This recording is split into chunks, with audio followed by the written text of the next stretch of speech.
Europe 1. 16h-18h, Pascal Praud et vous. C'est bien de travailler les jours fériés. Moi j'adore. Ah, c'est génial. On est d'accord. Il y a un parfum de jour férié. Il y a un parfum, il y a quelque chose. On travaille formidablement différemment. Je ne sais pas si c'est très français ce que je viens de dire, mais peu importe. Elisabeth Assayag est avec nous. Fabien Ottoniente. Vous êtes à Paris ce week-end ou vous partez pour votre non, je suis là ce sud-ouest? week-end. C'est bien. J'ai décidé de kiffer le week-end. Vous kiffez? Je kiffe. Bah, pourquoi vous parlez comme un jeune à votre âge avancé? Ça n'a Bravo pas de sens. Fabien, Voilà. ça fait du bien. Faut rester. C'est pour être solidaire un peu Bon. avec Olivier. Oui, mais alors, Il y a de la marge. Christophe Bordet est là. Bonjour mon général. Bonjour. Vous avez Bonjour. apporté votre petit cahier, Oui, manifestement. je prends des Pourquoi notes, je suis comme Michel Drucker. Fichtre. Jules Torres est là. Tiens le bonjour. Bonjour Jules Torres, Olivier Guénec, bien Bonjour. évidemment. Et puis nous sommes avec David Chantéran, qui est un de nos historiens préférés, parce que vous Merci, êtes absolument Pascal. formidable, en studio avec nous pour évoquer Emmanuel Macron, qui a présidé la cérémonie du 81e anniversaire du 8 mai 45. 16h-18h, Pascal Praud sur Europe Mais avant ça, je l'ai dit, c'est un week-end de 3 jours. Vous êtes peut-être partis voir la famille, les amis, s'il vous en reste. Vous êtes peut-être sur la route, en train de nous écouter pour la première fois. Appelez-nous. Moi, je dis toujours cela. Est-ce que des gens nous écoutent pour la première fois? Ouais, c'est intéressant. Oui, je vous remercie. Et 01 80 20 39 21. Il fait beau là en plus en France, donc il y a beaucoup de gens qui vont passer les premiers rayons de soleil, parce que Mais cette oui. semaine n'a quand même pas été formidable. Donc appelez-nous et puis On peut se baigner déjà peut-être. mais on peut se baigner, bien sûr. Mais c'est Moi je me suis baignée il y a 2 semaines. dans la bien Seine. sûr, évidemment. Ah non, on peut s'y non, baigner. dans la Seine, on peut se baigner dans la Seine. Est-ce que vous êtes déjà baigné dans la Seine Ça va d'ailleurs? pas. Pas exagéré. Bah, On s'appelle pourquoi pas, non, on n'est Non. pas Jacques On fait Chirac, on n'a gay. pas envie de... Et on a déjà eu le Covid. Bon, le 8 mai 1945, on en parle parce que est-ce que les Français connaissent le 8 mai 1945? On est avec David Chantéran. Est-ce que les Français connaissent la Deuxième Guerre mondiale? Hormis, hier soir, il y avait une nouvelle fois. La 7e compagnie. Voilà, la 7e oui. compagnie. Donc, Ça, ils la connaissent, effectivement, ouais. par les films, la 7e c'est d'ailleurs compagnie. extraordinaire que ce film passe encore en prime time hier soir En prime time. sur TF1. il me semble. Alors je sais pas comment. Oui, Croupir. En général, c'est cartonne, en plus. Oui, alors Que ce soit la Grande Vadrouille, que Ouais. ce soit effectivement Le Père Noël est une ordure, enfin, c'est des grands classiques, mais effectivement sur la Seconde Guerre mondiale, les films ont essayé de faire une sorte de catharsis, c'est-à-dire Papy fait de la Papy fait de la Résistance. résistance. Ah, ça a bien marché aussi, montrer, Papy. hein. effectivement, et Papy Oui. fait de la Appelez-moi résistance, super, Papy. appelez-moi super, effectivement. C'était des Vous allez films pas qui servaient. Ouais, c'est ça. C'est-à-dire que c'était des films qui servaient justement à essayer de trouver un peu de recul par rapport à tous ces événements. Et puis surtout, ça permettait surtout de se dire, allez, nos ancêtres ou nos pères ou nos grands-pères qui nous racontent toujours leur guerre, on essaie de trouver un petit. Mais vous un savez, petit la décalage. 7e, oui, passer la 7e Oui. compagnie, c'est le plus grand succès du cinéma, parce que les décors n'ont coûté absolument rien du tout, puisque c'est 4 baltringues qui sont perdus dans la forêt de Mais depuis que vous Pierrefonds. m'avez dit ça, je Avec vois le film oui, différemment, parce que Et c'est vous avez vraiment de temps en temps dans un la char, forêt de... C'est ça. Alors ça fait quand même 3,4 millions hier, 20% de part de marché, c'est le premier Meilleure En audience, tête, ouais. en tête. TF1, voilà, En tête, TF1 Première est chaîne. première, 3,4 millions, ce qui est finalement pas mal, parce qu'effectivement ça ne doit pas coûter grand-chose. Non, mais pour Bon. répondre à la question, les Français la connaissent mal. Ouais. Déjà, on dit toujours Deuxième Guerre mondiale en croyant qu'il y en a une troisième, mais c'est une Seconde Guerre mondiale. Ça, c'est une première chose.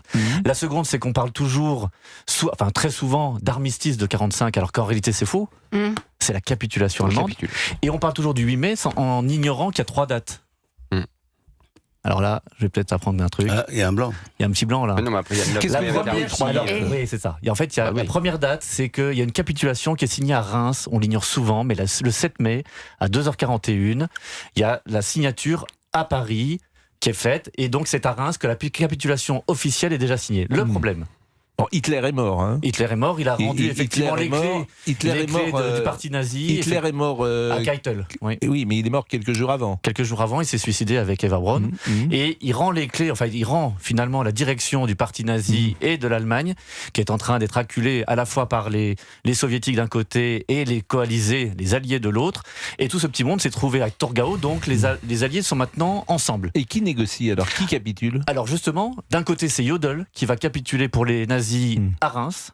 Et c'est le 7 que ça a lieu, à 2h41. Et qu'est-ce qu'il problème- deviendra cet homme? Il sera jugé à Nuremberg? Alors ils vont être jugés, tout ce petit monde, effectivement, à Nuremberg. Et ils seront tous pendus?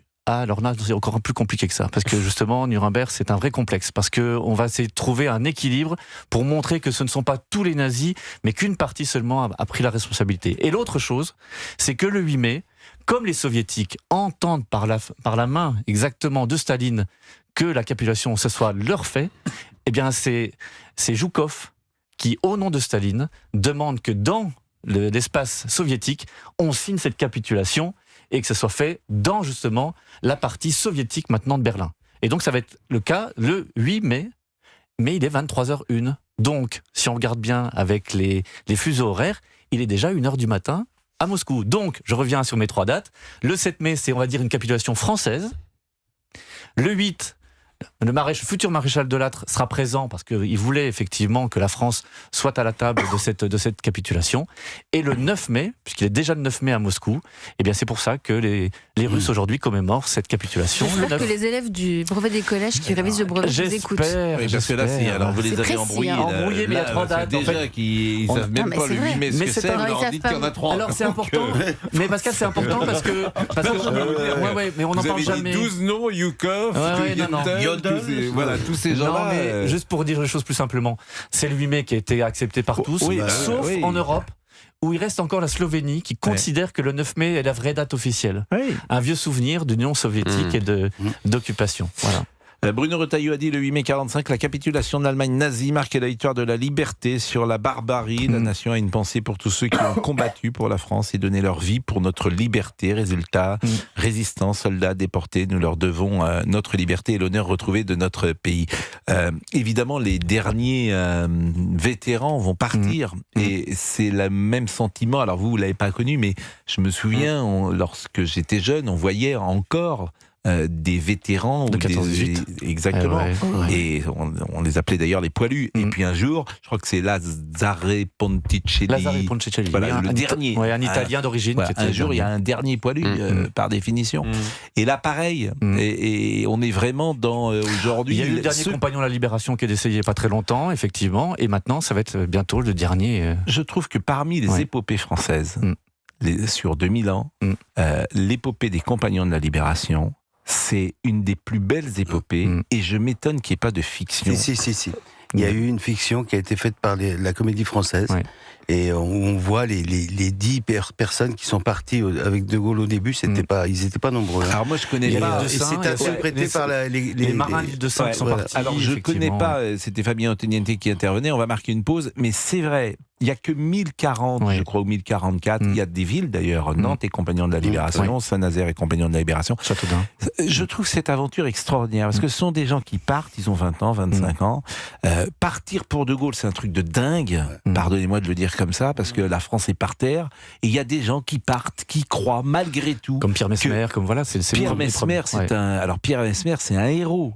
Bir Hakeim, Premier ministre de la France, alors aux États-Unis, il y aurait des biopics sur Pierre Messmer. Comme on en a eu sur Patton, comme on en a eu sur d'autres gens, mais c'est vrai. Et je trouve cette aventure... Alors, il n'y a que 4 femmes, je crois, ou 5 femmes parmi les compagnons de la Libération. Et vous savez, l'ordre, la médaille, elle est magnifique, cette médaille. Je trouve que c'est vraiment une des plus belles aventures, parce qu'il y a du souffle, il y a aussi une forme d'héroïsme à l'ancienne. C'est évidemment mieux que n'importe quelle légion d'honneur. Romain Gary était compagnon de la Libération, c'était une fraternité entre eux.